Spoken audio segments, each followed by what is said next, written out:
Ako si Aaron. Tambay ako, pero tamad ako. Tara, samahan ninyo ako. At ngayon nga, wala na akong magawa. Kaya samahan ninyo ako pumunta sa Lucena para bumili ng isda. Naglakad-lakad na nga ako.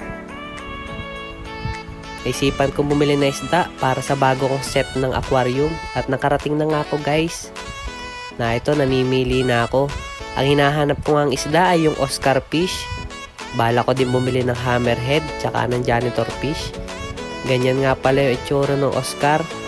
Medyo hawig siya sa tilapia pero malaki. At ganyan naman yung hammerhead guys.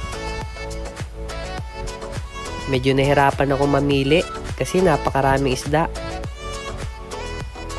Yan, ganyan yung Oscar guys. At ito, nakapili na nga ako.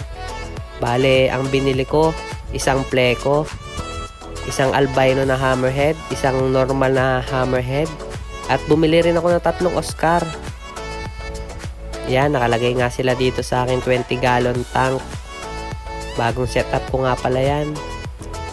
I-acclimate ko muna sila ng 30 minutes bago ko sila pakawalan. At dito nga, binubuksan ko na yung plastic nila.